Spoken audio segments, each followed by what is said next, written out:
Bonjour à tous. Alors, je suis Karine Isaac. Je suis accompagnatrice en constellation familiale.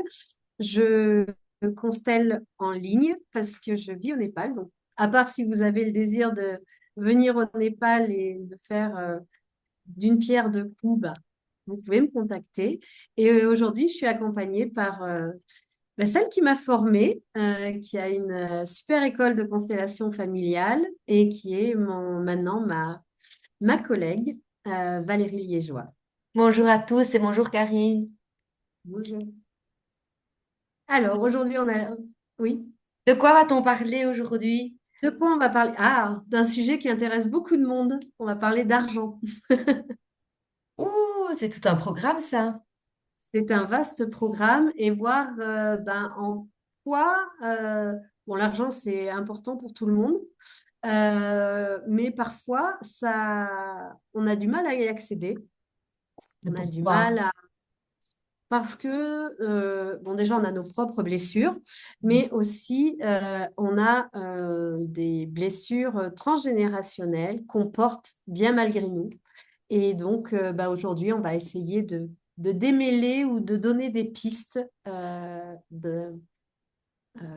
d'introspection, de voir un peu quelles peuvent être les problématiques liées à l'argent dans la famille. Oui, donc il y a des blessures, il y a des bagages, il y a des fardeaux que l'on porte bien malgré nous parce que on n'a pas toujours accès à toute, comment vais-je dire, son histoire. Il y a des gens qui ne parlaient pas comme ça de ce qui se passait avant parce que soit par pudeur, soit parce que c'était tabou, ou alors aussi les personnes qui ont été adoptées n'ont pas toujours accès à ce qui s'est passé bien au-dessus d'eux, que ce soit les parents, les grands-parents, les arrière-grands-parents. Il y a eu toute cette période de guerre de 14-18, de 40-45. Donc, tout ça a une incidence sur ce que l'on porte aujourd'hui et a commencé peut-être par la non-reconnaissance de paternité. Mais qu'est-ce que ça engendre cela? En fait, c'est que quand on n'a pas été reconnu par son père, on est un enfant dit illégitime. Et donc, on va avoir cette illégitimité dans la vie. Et même par rapport à l'argent, on va se sentir illégitime d'obtenir de l'argent, de garder l'argent. Et on va toujours être dans cet auto-sabotage par rapport à ça. Euh, oui, il y a deux choses qui me font penser, c'est obtenir et garder. C'est obtenir parce que comme je n'ai pas eu le droit d'obtenir mon nom de famille, donc rentrer dans mon clan, donc d'appartenir à quelqu'un, je ne me donnerai pas le droit d'obtenir de l'argent et de le garder. Des fois, c'est aussi, comment vous expliquer? Je peux en avoir, mais surtout, il faut pas que je le garde parce que cet argent ne m'appartient pas à la base, puisqu'il y a un peu dans cette non-reconnaissance une spoliation d'héritage. Oui, oui, Donc, c'est ça. comme si on ne s'octroyait pas le droit. Oui, on ne s'autorise pas à ça. Et tu viens de parler de spoliation d'héritage, mais ça, dans les familles, quand on le voit aussi, quand il y a dans la fratrie, il y a un frère qui est valorisé par rapport à l'autre, ou bien même complètement rejeté à l'époque parce qu'il y a quelqu'un qui a eu un acte répréhensible et donc on l'a complètement rayé de l'héritage.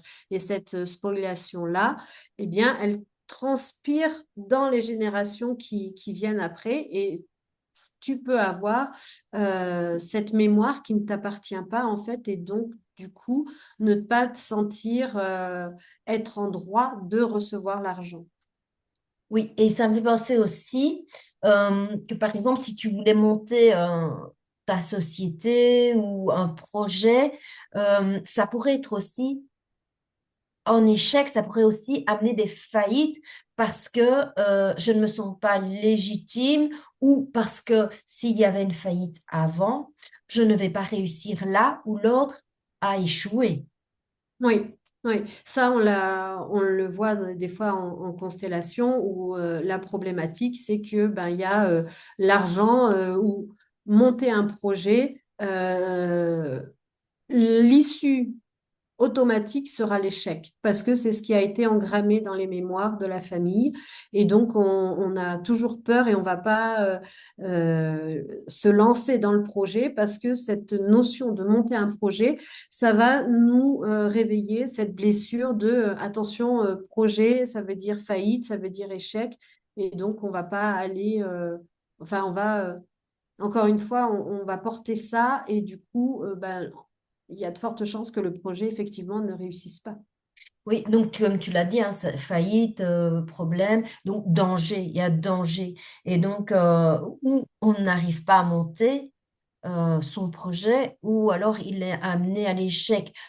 Tout comme, par exemple, si nos parents n'ont pas réussi à aller à l'université, j'invente, hein, euh, ben, on peut tout réussir l'année, mais finalement, au moment de l'examen crucial et final, on Oui. échoue, alors que tout se passait bien parce qu'on ne peut pas réussir à nouveau là où l'autre n'a pas réussi. Et là, on est dans des loyautés.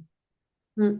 Oui, on est dans la loyauté familiale et de pas euh, dépasser, entre guillemets, ses parents, de rester fidèles à ce que eux, ils ont été ou ils ont fait. Ou, donc, s'ils n'ont pas, comme tu le dis, été à l'université, ben, pourquoi moi j'irai alors que eux, non, en fait.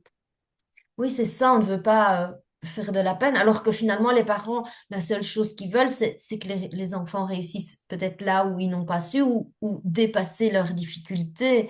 Mais inconsciemment, en tant qu'enfant, on reste dans ces loyautés-là jusqu'au moment où on y met de la conscience dessus, bien sûr. Oui, parce que souvent on met les parents un peu sur un piédestal, donc ben on va pas les détrôner quelque part. Ça, dans l'inconscient de l'enfant, de l'adolescent, ben c'est un peu compliqué à accepter ça.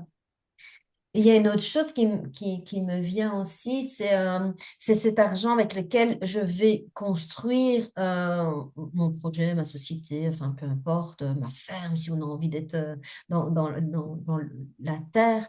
Euh, mais c'est d'où provient l'argent aussi? Est-ce qu'il provient Mhm. d'argent Ouais. sale?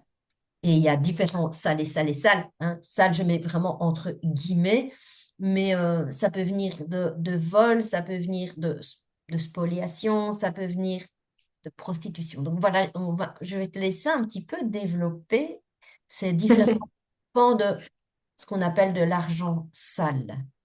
Oui, bah par exemple, pendant, en temps de guerre, des gens qui se faisaient voler, euh, enfin, qui se faisaient dépouiller de leur argent, ça c'est considéré comme ouais, l'argent sale ou même de la prostitution que des femmes bah, aussi en temps de guerre ou pas, hein, mais qui n'aient pas eu d'autre choix que de se prostituer pour gagner de l'argent.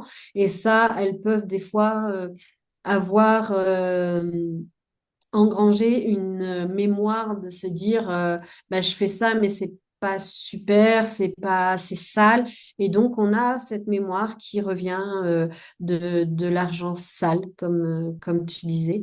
Et puis ouais, tout ce qui était qui a été des vols pendant la guerre, on voyait beaucoup ça, hein.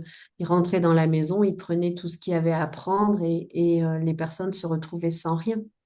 Oui, c'est ça. Donc, si on est, nous, un enfant, un petit enfant, enfin, en tous les cas, si on a ça dans notre transgénérationnel, des personnes qui ont volé, mais parce qu'ils avaient une fonction comme ça pendant la guerre, il n'y a à nouveau pas de jugement à avoir là-dessus.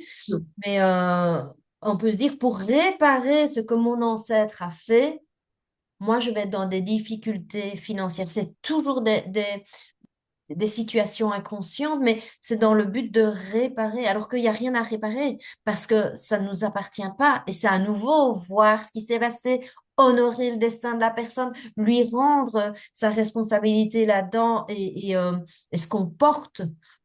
par loyauté à notre clan, parce qu'il faut sortir de ça. Vous avez le droit, vous avez vraiment ce pouvoir aussi euh, de vous enrichir, bien malgré tout ce qui s'est passé dans votre système. Vous n'êtes pas que ce système, vous faites partie du système. Donc, Oui. faut pas se confondre, il faut pas être dans une intrication, dans une loyauté. Vraiment, vous pouvez sortir, c'est d'être, comme on l'a dit dans une autre capsule, c'est d'être loyal à soi. Oui, c'est d'être loyal à soi et de respecter le passé, qui est le passé. Voilà, d'être dans ce respect de ce qui nos ancêtres ont fait, même si on n'approuve pas. Voilà, on respecte leur passé, mais on ne s'en charge plus et on se permet d'aller vers l'abondance. Là, on parle d'argent, donc l'abondance financière.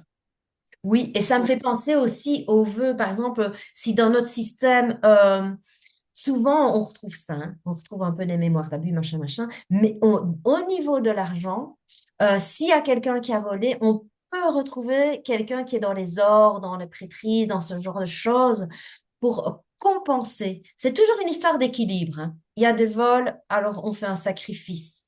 S'il y a un Oui. sacrifice, allez voir ce qu'il y a au-dessus. Et donc, on peut aussi être dans cette loyauté au sacrifice, de rester dans la loyauté de je vais continuer à être dans ce, je ne veux pas dire dans ce manque d'argent, mais dans ce mon argent ne m'appartient pas. Donc, ça peut rentrer, mais ouf, ça va ressortir. Ça peut rentrer et ouf, ça va ressortir parce que on a des mémoires aussi pas de prêtrise ou. Oui. Et puis ça peut être à l'intérieur de notre famille, c'est-à-dire dans notre transgénérationnel, mais il faut savoir aussi qu'on peut le voir au niveau karmique. C'est-à-dire que dans notre propre chemin d'âme, on a eu un vœu, par exemple, on a décidé d'intégrer les ordres, et donc on a fait un vœu de pauvreté à ce moment-là, ou par rapport à des notions de sacrifice pour ses enfants ou des choses comme ça. Donc, on a ces mémoires-là qui peuvent revenir. Ou parce que dans une ancienne vie, on a été un peu bandit. Et donc, pour se rattraper un peu de ce qu'on a fait, voilà, on a cette difficulté-là.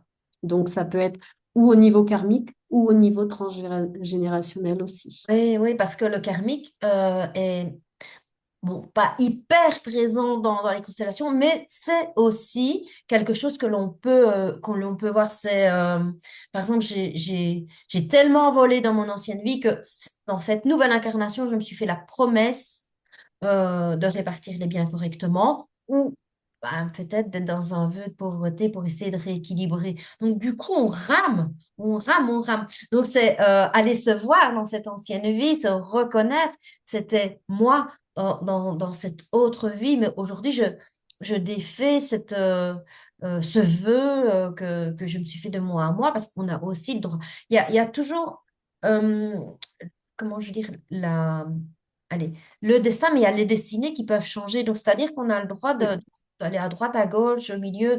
Ça, le destin, ben, il est là, on a un but, on vient avec un chemin de vie. Mais ce qu'on en fait au milieu, ça, c'est toujours de notre bonne volonté. On sait être acteur de sa vie. On n'est pas obligé de subir. Oui, c'est ça, c'est ça. Mais c'est vrai que ce que tu dis, c'est vrai que dans les constellations, le karmique, on n'en voit pas beaucoup, pas tout le temps. C'est pas ce qui se montre en premier, on va dire. Mais c'est vrai que c'est bah, dans beaucoup de capsules, on a déjà dit ça, hein, mais c'est vraiment reprendre son pouvoir et euh, de se, de reprendre le contrôle de sa vie en fait et de plus porter ce qui ne nous appartient pas. Mais le karmique, il a sa place, ça c'est sûr, mais c'est vrai qu'il y a déjà tellement de choses que l'on porte au niveau transgénérationnel ou même intergénérationnel. Donc, je fais la différence transgénérationnelle, c'est tout ce qui est au-dessus de nous. Intergénérationnel, c'est parents, grands-parents, c'est toutes les personnes qui sont vivantes, les oncles, les tantes, enfin tout ce qui est encore un peu vivant qui nous englobe autour de nous. Donc, on a déjà toutes ces loyautés-là. Donc, quand on a déjà fini de brasser là-dedans, euh, je pense qu'on a déjà bien fait un grand nettoyage, même si j'aime pas te parler de nettoyage, mais en tous les cas, une grande mise en lumière de nos loyautés. C'est plutôt ça, une grande mise en lumière de nos loyautés. Donc, quand on n'en est plus là, ben oui, peut-être aller voir dans le karmique ou s'il y a du karmique qui se montre directement, mais personnellement, dans ma pratique, c'est pas ce qui se montre en premier. Non, c'est vraiment plutôt le transgénérationnel ou intragénérationnel. Sachant que ce n'est pas forcément uniquement les parents, hein, ça peut être les oncles, c'est ce que tu disais, ça peut être un oncle qui a essayé de monter son entreprise, qui a fait faillite, et nous, on porte cette mémoire-là. Donc, c'est pas uniquement parents, grands-parents, c'est tout ce qui constitue notre système familial. C'est important Oui, de surtout le... si l'oncle n'a pas d'enfant. Donc, s'il y a quelque chose qui est dysfonctionnant là, ben, ça peut être à nouveau par loyauté ou par des fois intrication pour se reporter sur des enfants, des frères et sœurs, Ouais, donc nièces, neveux, filleuls.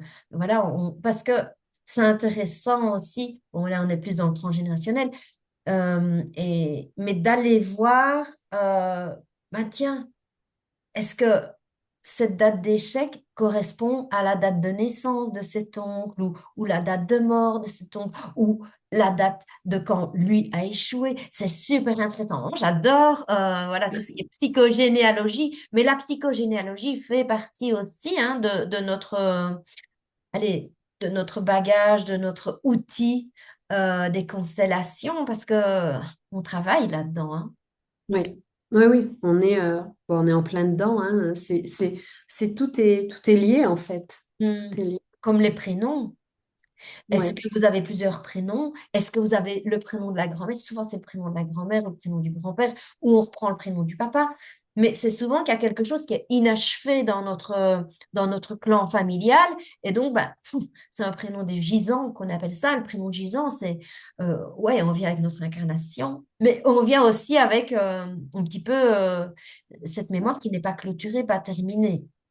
Oui, ou quand on porte en deuxième prénom, celui d'un oncle décédé, d'un grand-père décédé, on vient déjà aussi avec cette mémoire-là. Donc, ça peut être un peu déstabilisant aussi. Et ça me fait penser aussi quand on porte le prénom d'un enfant qui est mort. Et donc finalement, on se dit, toujours inconsciemment, si cet enfant n'était pas mort, est-ce que je serais en vie? Donc est-ce que je suis légitime? Donc si je me sens pas légitime ou si je ne me sens pas assez vivant, parce que j'ai cette espèce de mémoire, je porte un peu la mort en moi, surtout si les naissances sont très proches. Donc, on a été dans l'utérus de la maman qui est encore un peu endeuillée. Alors, on ne s'autorise pas à ce qu'on dit, je dois gagner ma vie. Mais en fait, on n'a pas à la gagner. Elle est là, notre vie. Oui, On entend souvent, je dois gagner ma vie. Et ça, quand vous entendez ce qui apparaît derrière, vous pouvez aussi vous poser la question, est-ce que je ne suis pas un enfant de remplacement? C'est aussi un pan d'une problématique, quoi. oui, oui. Oui, ou ce dont on a parlé souvent aussi, par rapport aux jumeaux. Oui. C'est-à-dire que ben, lui, il n'est pas venu, donc on vient avec cette blessure aussi un peu de se sentir pas à la hauteur ou pas légitime. Et du coup, ben, moi, pourquoi est-ce que je vais réussir ma vie alors que lui, non, il est pas venu. Donc, ça peut créer aussi par rapport à cette notion d'argent, ça peut créer aussi ce déséquilibre, de ne pas s'autoriser à recevoir de l'argent parce que l'autre ben, n'est pas là aussi pour pouvoir recevoir de l'argent. Ou alors, ça peut amener un plafond de verre, c'est-à-dire que dès qu'on a atteint une certaine somme, ça repart, ça repart. Tout ce qui rentre sort parce que je peux pas garder pour moi, parce que l'autre Mm. n'y a pas droit. Donc, il y a cette espèce de truc où les fins de mois, c'est super compliqué, quoi. Ouais, c'est ça. Ouais. Mm. Ouais, en fait, dans cette notion d'argent, il y a toujours, il y a plein de pistes possibles. Et bah, des fois, faut voir qu'en constellation, on va voir une piste et puis ça va ouvrir certaines choses. Et puis, il faudra peut-être aller voir une autre piste aussi parce que on peut pas résoudre dans une constellation toutes les pistes possibles, en fait. C'est un pas après l'autre pour pouvoir aller vers sa propre abondance. Oui, c'est ce que moi j'appelle les couches de lasagne, hein, ou alors les couches d'oignon. On retire un, on retire l'autre, on retire l'autre, on retire l'autre, et puis on arrive au cœur. Moi j'appelle ça des couches de lasagne parce que voilà. Mais Oui, ça me fait penser aussi aux gens qui, en temps de guerre, ont connu la famine. Donc, pourquoi est-ce que moi, aujourd'hui, je serais dans l'abondance alors que là, on a été dans la famine? Pourquoi est-ce que je me permettrais aujourd'hui d'être dans quelque chose qui me permet de bien vivre quand on est dans des intrications? Donc, ça veut dire qu'on ne vit pas totalement sa vie, on est dans une espèce de continuité de la vie de l'autre ou alors dans à nouveau une loyauté. ouais. Ça peut être oui, une loyauté, encore une fois, par rapport à ces membres de la famille qui, eux, ont vécu tout ça. Et puis ça me fait penser aussi qu'il faut travailler dur pour pas gagner grand-chose parce qu'il y a aussi ces mémoires, euh, surtout autant un petit peu, il y avait les serfs, je sais pas comment on dit, enfin ceux qui servaient le grand seigneur et tout ça. Donc ils avaient que des miettes de leur travail. Et des fois, ça remonte comme ça aussi longtemps, puisque ça peut remonter à 7 générations. Donc, 7 générations, Oui, imaginez que les gens vivent à peu près 80 ans. On peut remonter presque 600 ans en arrière. Donc, vous avez aussi toutes ces mémoires-là de servitude, peut-être même d'esclavagisme. Enfin, il y a... oui, pourquoi est-ce que moi, aujourd'hui, j'aurais accès à ça toujours inconsciemment, toujours inconsciemment? oui, oui, c'est des mémoires qu'on porte vraiment inconsciemment et de pas s'autoriser à nous vivre autrement que ce que eux ont pu vivre. On en revient toujours à cette loyauté inconsciente qui, euh, qui porte. Et oui, plus le karmique, si vous êtes venu chargé avec du karmique, enfin voilà. Donc, alors, ça ne Oui, veut pas dire que c'est impossible à s'en sortir, mais comme Karine l'a dit, moi j'ai dit toujours une constellation, une demande. C'est pas une baguette magique, c'est pas un fourre-tout où on met tous nos problèmes, on secoue et puis il n'y a plus rien. C'est une évolution dans le temps, une évolution de prise de conscience, des choses à oser se permettre aussi de restituer l'abondance à l'intérieur de soi et de se sentir légitime de recevoir. Donc, vous voyez, il y a plusieurs pans, quoi. Donc, ouais, c'est tout un cheminement. Ce qu'il faut, c'est qu'on soit doux avec soi-même, bienveillant, de ne pas vouloir tout croquer d'un coup. Et puis, surtout de voir aussi les progrès qu'on fait entre chaque constellation, de ce qui bouge, parce que ça bouge tout le temps. Donc, et en rappelant que c'est le champ qui va nous montrer ce que la personne est capable d'entendre, de voir au moment où elle fait la constellation. oui, tout à fait. J'avais envie de vous partager ce livre. Donc, c'est de Marie-Noël Maston-Lerat, donc Lerat, L-E-R-A-T. C'est psychogénéalogie, relation à l'argent et réussite. Donc, c'est dépasser les blocages transgénérationnels pour mieux vivre sa vie au quotidien. Donc, ça, c'est un livre qui peut aussi vous apporter des pistes. Maintenant, c'est pas parce que vous avez lu un livre que vous pouvez accompagner les gens sans formation. Donc, laissez ça aux professionnels qui ont quand même fait 1 an, voire 2 ans de formation. Mais ça peut vous donner quand même des pistes sur vos loyautés et et peut-être éclairer d'où part la difficulté dans votre système ou dans votre propre vie. Oui, ça peut amener des clés de compréhension. Après, des fois, c'est toujours bien, même si on a compris ça avec un livre, c'est toujours bien enfin moi je pense, de faire l'expérience dans une constellation parce que ça amène une autre libération, parce que quand on est parfois, quand on lit le livre, c'est notre mental qui va dire, ah bah oui, j'ai compris, voilà. Mais en fait, intrinsèquement, au fond de nous, même si le mental a compris, c'est pas acté dans nos cellules, en fait. Donc c'est pour ça que ça peut être un bel éclairage. On peut avoir de belles pistes pour après travailler avec des thérapeutes qui peuvent vous accompagner.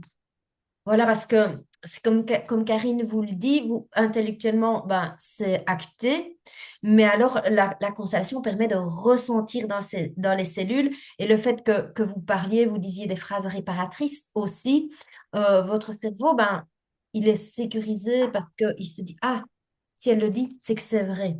Ça rassure le cerveau et ça permet de réengendrer vraiment une nouvelle information dans vos cellules. Donc, ça permet de libérer. Donc, c'est pas intellectuellement, ça ne suffit pas. Oui. Non, non, souvent, non.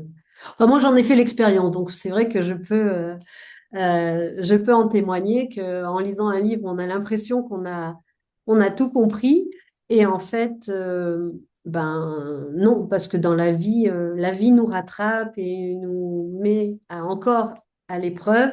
Et on dit, ah, finalement, je n'avais pas si bien compris que ça. Et donc, grâce aux constellations, parce que si on parle de constellations, ça permet d'ouvrir, d'avoir un éclairage et de voir ce que ça fait à l'intérieur de nous, en fait. Ça, c'est aussi au niveau, ça me fait penser aussi au niveau familial, mais aussi au niveau systémique organisationnel, c'est-à-dire au niveau, par exemple, des entreprises. Si quelqu'un rachète l'entreprise familiale ou une entreprise, peu importe, internationale, et qu'il ne met pas ben, en lumière d'honorer ce qui a été fait avant et dire, bon, ben, maintenant, moi, je vais remettre de l'ordre là-dedans, bam, bam, bam, bam, bam, bam. Euh, et de ne pas respecter aussi les personnes qui étaient là avant avec leurs fonctions, ça peut aussi amener des faillites. Oui, Parce qu'au oui, niveau oui. organisationnel, il y a, comme dans le familial, un ordre à respecter et un respect de la hiérarchie, donc de ce qui a été fait avant Oui, également. oui, oui, tout à fait. Respect de ce qui a été mis en place avant, de ce que les autres dirigeants ont fait. Et même si on change d'orientation, même si on change nos façons de faire, et on a toujours ce lien à l'avant, en fait, ce respect à l'ancien, en fait. Oui, et puis parce qu'il y a une âme. D'ailleurs, les personnes disent, je vais vous présenter mon bébé. Donc, c'est vraiment, il y a une âme là-dedans. Donc, si on ne respecte pas cette âme et qu'on dit, moi, je fais comme on dit, des fois, les sociétés, elles déportent ailleurs, elles refont tout nouveau. Mais ça, c'est quelque chose qui peut capoter parce que on n'est plus dans le respect. Oui, oui. Ce qui est une loi qui est quand même Le respect du fondamentale. Oui, du respect du passé et puis de l'ordre aussi de la préséance qui a été fait avant. On n'est pas obligé de refaire comme, mais c'est, voilà, j'honore. Honorer, c'est je vois ce qui a été fait, j'honore ce qui a été fait, mais aujourd'hui, ben, je vais me permettre de faire différemment. Et quand on est dans ce respect, alors ça peut très, très bien fonctionner aussi. Oui, ça rappelle ce qu'on disait dans une précédente capsule, d'être déloyal à son clan pour être loyal à soi-même. Mais là, dans le cas d'une entreprise, c'est pareil. On peut être déloyal à ce qui a été fait avant. Ça ne veut pas dire qu'on ne respecte pas, ça ne veut pas dire qu'on n'apprécie pas ce qui a été fait, mais on est loyal à sa nouvelle vision des choses, à ce qu'on a décidé de faire de cette entreprise qu'on vient d'acquérir, en fait. Mais on respecte ce qui a été fait et en même temps, on est respectueux envers soi-même, de faire ce qu'on a envie de cette société. Oui, pour y mettre son essence, son âme, sa vision, sa création, donc c'est important aussi. Voilà, ben j'espère qu'on a donné assez d'éclairage sur toutes ces problématiques d'argent, parce qu'on a brassé large, que ça soit transgénérationnel, intergénérationnel, karmique, au niveau aussi organisationnel d'entreprise. Donc voilà, moi en tous les cas, je suis toujours honorée de faire ces capsules avec toi. Et Oui, Karine est vraiment une personne de qualité que vous pouvez retrouver via Zoom parce qu'elle vit au Népal, sauf si vous voulez aller au Népal. Et sur Lotus et Papillon et tous les réseaux sociaux, que ce soit TikTok, que ce soit Facebook, ouais. Instagram, ton site internet. Voilà. Et toi sur lesmurmuresdelame.org. Donc voilà. Je voulais juste rajouter que par rapport à l'argent, euh, bah, en fait, c'est une énergie Mm. auquel vous avez pleinement accès. Et donc, voilà, ne plus se limiter et aller défaire ce qu'il y a à défaire pour pouvoir avoir ce plein accès auquel vous avez droit, puisque c'est une énergie. Et c'est une énergie qui doit circuler. Plus C'est ça. vous avez peur de le perdre, et plus vous risquez de le perdre. Donc, ça doit circuler comme l'air dans nos poumons, comme toute autre chose, comme cet équilibre entre donner et recevoir. Restez vraiment avec cette confiance. Je vous Voilà. remercie d'avoir été attentif à tout ce que Merci à tous. je pose et merci à toi, Karine. Merci à toi, Valérie, et à très vite. Très bientôt. Merci.